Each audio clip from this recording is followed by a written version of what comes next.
Kata Rasulullah, ya Abu Zar, hai Abu Zar, ini nasihat pertama Rasulullah, jadidis safinah fa innal bahru amik.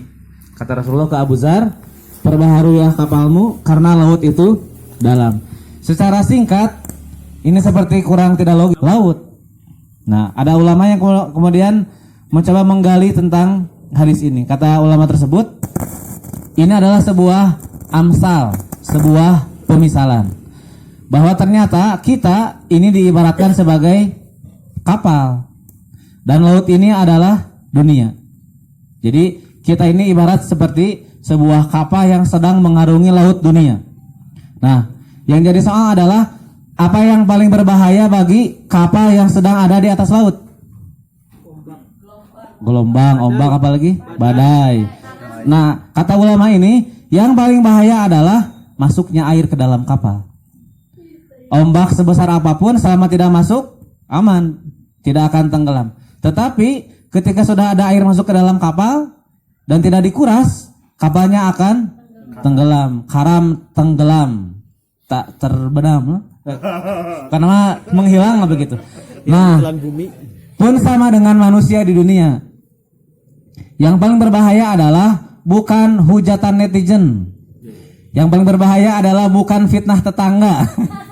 Yang paling bahaya adalah masuknya dunia ke dalam hati kita. Jadi yang paling bahaya adalah masuknya dunia ke dalam hati kita. Kalau tidak dikuras, maka hati kita akan lebih condong terhadap dunia. Orang teh kedah nama kaditunya ke akhirat, ke surga, tapi sudah penuh dengan dunia hatinya, maka dia sudah terbelit oleh dunia, begitu. Nah, apa itu dunia? Ini dari Syekh Tobar ya, kata Syekh Tobar mah harta, tahta, renata, sana begitu. Yang pertama kita buat simpel saja ya. Pertama adalah harta atau uang. Kan banyak orang yang sangat menuhankan ini ya, menghalalkan segala cara agar bisa mendapatkan uang sebanyak-banyaknya. Ka gunung itu, ka gunung iya gitunya. Neangan pesugihan gitu. Segala macam. Nah, pun juga ada orang yang sangat menuhankan ini sehingga rela berbuat apapun untuk uang. Yang kedua adalah tahta ya. Nah, yang kedua adalah tahta. Betul tadi si harta teh bisa acuk, bisa HP segala macam. Yang kedua adalah tahta begitu. Ini yang orang kejar mati-matian. Berapa banyak orang yang agar mendapatkan tahta dia mengorbankan apapun. Saya punya anekdot begini. Apa bedanya joki? Apa bedanya pejabat ketika kampanye dan sudah terpilih jadi pejabat? Pemilihan. Bedanya begini. Kalau sedang kampanye naik mobil teh kasa dibuka. Keluarnya halo warga, pilih saya. Sudah terpilih karena mobil kasa ditutup pakai patwal. Nggak belenyeng begitu. Mungkin husnudonnya adalah karena dia punya kerjaan perlu diselesaikan. Mungkin ke sana. Husnudona teh. Tapi dah asok karena hese gitu. Alus rompina. Halusnya. Oh nyaman. Nah, kadang-kadang orang menghalalkan segala cara untuk tahta ini. Padahal tahta tidak akan dibawa mati, ya. Nah, yang ketiga adalah ini ya. Nah, cinta ya. Ari wanita ke kami protes cinta. Kadang-kadang kita sering dibutakan oleh ini. Oleh cintanya pakai saya. Nah, kamulah takdirku coba dia Nah, kadang-kadang juga banyak orang yang rela menggadaikan imannya karena cinta. Ada bogoh. Saya punya tetangga aslinya di Peru Pak KS. Menikah dengan orang Batak. Asup ke Kristen. Jadi awalnya teh orang Kristen ini Batak ngalobi ke orang tuana. Bu, saya akan jadi mualaf nikah dengan putri ibu. Pas hari H ternyata disagilekeun. Itu nu malah ngiring ke Kristen sampai sekarang. Bahkan sudah tidak diaku anak oleh ibunya begitu. Sana mana anak orang Cikajang padahal. Sekarang tinggalnya di Karangpawitan. Orang Cikajang tuh. Kabengbat ku orang Batak ya. Karena cintanya tergila-gila. Jadi ini juga menjadi masalah. Nah, termasuk juga kita menampilkan fenomena misalkan susis ya. Ini obrolan di masjid di sana mah. Halo, Arimang. Karena ada bilang begini, kenapa para suami takut dengan istrinya? Padahal istrinya kan pakai lipstik bukan pakai tato begitu. Nah, besieu dari lipen dari tato. Ya karena cinta, mungkinnya bukan takut ya, menghormati pakai F menghormati. Yang berikutnya adalah kuota. Ini juga menjadi masalah. Ya jadi kadang kita juga sering menuangkan kuota rapat, aya wifi itu, aya datang gitu ya. Oh, wifi itu datang. Inilah godaan-godaan dunia. Jadi kumaha Bu? Oh, cara wifi tethering cenanya. Jadi ketika kuota sudah menjadi apa ya, Tuhan tidak punya kuota asa kiamat gitu nya. Poek alam dunia pada aya di kota. Ketika tadi tahta sudah menjadi segalanya, cinta pun juga dengan harta, maka boleh jadi dunia sudah mulai masuk ke dalam hati, maka perlu dikuras, perlu dikeluarkan. Itu nasihat pertama. Nasihat kedua dari Rasulullah itu adalah ukhud bizada kamila fa inna safaru ba'id. Ambillah bekal yang cukup karena perjalanannya jauh. Kata para ulama, bekal itu sebanding dengan lamanya perjalanan. Semakin lama bekalnya, semakin lama perjalanannya, semakin banyak juga bekalnya. Kita lihat Kang Ubu mau camping nih. Dengan tas seperti ini kira-kira cukup untuk bekal berapa hari? 2 hari kayaknya. Ini karir mungkin 30 literan. Kalau bekalnya begini, berapa hari kira-kira? Sebulan ini. Tinggalnya aya panci, kantong lagi sabaraha hiji ya mah. Kompor kaki aya Bu dia lebat. Lebih berat beban hidup. Betul. Nah, jadi bekal itu sebanding dengan lamanya perjalanan. Nah, yang jadi soal adalah inilah rute perjalanan kita. Kita masih ada di pos ketiga. Pos pertama alam roh, pos kedua alam kandungan, pos ketiga alam dunia. Kita masih punya banyak pos-pos yang perlu kita lewati sampai nanti ada di surga atau ada di neraka. Masih ada alam kubur, kiamat, hari kebangkitan, barang mahsyar, syafaat, hisab, amal, mizan, telaga, sirot, surga atau neraka. Pertanyaannya adalah harus sebanyak apa bekalnya begitu? Kalau untuk bekal buat teram ke sini saja kan mungkin 2 hari persiapan bun satunya, masak, belanja segala macam, asara di prepare segala begitu lama. Bagaimana dengan ini begitu? Kita masih ada di pos ketiga, masih ada mungkin sekitar 11 lagi tahapan atau pos yang akan kita lalui. Nah begitu. Fatazawwadu. Ya, maka berbekalah. Ini menjadi hal yang perlu kita perhatikan bersama. Nah berikutnya adalah ini gambaran barang mahsyar nanti. Di mahsyar itu kata Rasulullah SAW, satu harinya itu setara dengan 50.000 tahun di dunia. Jadi saking lamanya padang mahsyar.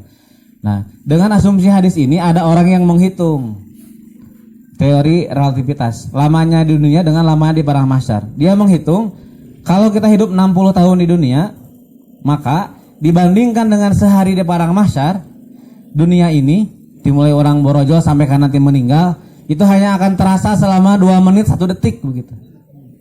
Di orang borojol, kemudian sekolah, kerja, nikah, punya anak, punya cucu, meninggal, dibanding dengan nanti sehari di padang mahsyar hanya akan terasa selama 2 menit 1 detik. Saking singkatnya begitunya. Jadi betapa bekal kita itu sedikit, hanya 2 menit, yang bekalna selama-lamanya. Khalidina fiha abada, tanpa ujung begitunya. Kadang saya suka takut sendiri membayangkan kehidupan tanpa ujung. Kumaha tutungna hirup teh kayak di akhirat teh gitunya. Mending lamun di surga. Naudzubillah kalau kemudian ada di neraka, kumaha tungtungna begitu. Jadi ini menjadi sebuah tazkirah lah, berbekal untuk nanti kehidupan yang kekal di akhirat. Yang ketiga adalah wa khafifil himla fa innal aqabatu qa'ud. Ringankanlah beban bawaan karena lereng bukit sulit dilalui. Ini nasihat yang ketiga. Kata Rasulullah, bawaan teh tong berat-berat teuing karena jalanna hese begitulah kurang lebih. Jadi kan Kang Arul nyala karpet juga ada insiden di bawah karena susah mau karpet tilu begitu ya. Pun sama dengan kita. Tadi dengan trek yang begitu panjang di akhirat, maka jangan perberat dengan hal-hal yang lain. Ini saya lewat ya. Ini kalau di dunia pendakian itu ada 2 kutub. Kutub ultra lagi dan kutub konvensional. Ini bakal lama karena dunia pendakian. Saya skip ya. Nah ini dia. Tidak ada yang lebih membebani kecuali dosa. Jadi dosa teh menjadi beban. Tidak hanya di akhirat pun juga di dunia. Ada 14 dampak maksiat atau dosa. Di antaranya bab rizki juga sama bab jodoh, bab kehidupan itu ada efek dari dosa. Jadi tidak ada yang lebih membebani kecuali dosa. Nah, beracur. Ini yang lebih menarik. Lebih dosa mana? Kita diskusi ya. Lebih dosa mana? Meninggalkan perintah atau mengerjakan larangan? Iya, sama-sama dosa, betul. Tapi kalau kita kira lebih besar mana dosanya? Meninggalkan perintah atau mengerjakan larangan? Nomor 1, meninggalkan perintah. Nah, bagaimana cara menjawabnya? Kita belajar dari kasus Adam dan Iblis. Kan dua-duanya kalau dihukumnya berbuat dosa. Apa dosa Nabi Adam? Mengerjakan larangan, memakan buah kholdi. Apa dosa Iblis? Mengerjakan perintah, disuruh sujud, tersujud. Jadi secara kajian fikih, mau misalnya saya pernah kajian fikih ini dengan ustaz tertentu, ustaz Persis sebetulnya. Kajian ini, Ustaz Dian Mudiana. Jadi kalau kita mau di grade, betul adalah dua-duanya dosa, betul dosa. Tetapi kalau kita lihat Iblis dan Adam, lebih besar dosanya meninggalkan perintah dibanding mengerjakan larangan. Tetapi ini bukan pembenaran. Mending mabok ya atau sana. Bukan begitu ya, bukan ke arah sana. Ini lebih utama mengerjakan perintah. Cek pakai ST, ke sekolah 2 poe, ke sekolah we begitu nya pakai S. Betul. Karena itu lebih utama. Dosa mentu. Karena kan iblis pun diusir dengan ikob yang lebih berat karena dia meninggalkan perintah. Kan dulu para sahabat ada kasus di mana dia masih kena mabuk tapi sholat begitu. Karena perintah untuk mabuk tuh ada sampai 3 level yang meninggalkan mabuk tuh. Karena itu dia masih bisa, mabuknya masih kuat tapi sholatnya perlu tetap dijalankan. Maka jangan sampai meninggalkan kewajiban. Termasuk sebagai seorang guru. Nanti beperihan atau masih kena suka ada kesalahan kekurangan, tapi bab hal yang wajib mah sebagai seorang guru diusahakan tetap terlaksana dengan baik, kan begitu ya. Kata seorang dosen di UT, yang paling penting dari online learning itu adalah learningnya, bukan online-nya. Learningnya. Bari ngangonon asal learning. Kurang kadang-kadang terpaku oleh bungkusnya. Asa gaya sega abinya baheula. Jeung istri tiap hari we buat YouTube BKS, lieur lah sama begitu. Atau hayang we ngulik media tapi sisi learningnya kurang. Ini salah. Saya semalam dapat pencerahan dari dosen UT. Learning yang penting tuh bukan medianya begitu. Geureun da lieur. Teka buru. Itu ya. Nah, kemudian selain tadi ada yang memberatkan juga ada amal-amal ringan yang memberatkan timbangan. Ini diantaranya ya. Ini hadis Bukhari. Jadi ada kalimat yang memberatkan timbangan tapi ringan di lisan, yaitu kalimat subhanallahi wa bihamdi subhanallahil azim. Maka disunahkan untuk diperbanyak dibaca sebagai menambah bekal. Yang berikutnya adalah ini ada amal yang luar biasa. Mandalla ala khairin falahu mislu ajri fa'il. Jadi barang siapa yang menunjukkan kebaikan maka ia mendapatkan pahala seperti yang pahala orang melakukannya. Inilah keutamaan menjadi seorang guru. Nuduhkan ke anak bener, orang dapat pahalanya. Nah, maka kan kita sering bilang ke anak-anak, sekolah itu untuk mencari apa? Ilmu. Lalu sekarang ditanya, apa itu ilmu? Ilmu teh naon? Pengetahuan. Ilmu teh apa? Cahaya. Ilmu nurun dia nya. Jatuh darun. Ilmu itu apa? Kalau agama. Kata Imam Ahmad, ilmu itu adalah apa-apa yang menguatkan keimanan. Jadi diajar matematika teh ilmu, lamun menguatkan iman budak. Kumaha carana diajar tambahan dikaitkan dengan akidah, dengan agama itu jadi ilmu. Tetapi diajar bahasa Arab, santang itu jadi ilmu. Lamun tidak menambah keimanan. Tahfidz Quran belum tentu menjadi ilmu kalau tidak menambah keimanan. Bukankah ada seorang tokoh yang bernama Dr. Snok Grenhonye? Orang-orang orientalis belajar Al-Quran tapi tidak menambah keimanan. Tapi untuk apa? Menghasilkan Islam begitu. Dia belajar Quran, tahfidz Quran, setor kabur dia mun baheula teh nya. Bahwa setor tahfidz segala macam. Tapi kan ilmunya tidak menambah keimanan begitu. Tapi untuk menghasilkan Islam. Pun sama dengan kita. Jadi boleh jadi ada misorientasi. Kita ingin mengajarkan ilmu ke anak-anak tapi tidak menambah keimanan dalam dada mereka. Maka ada yang miss di sana.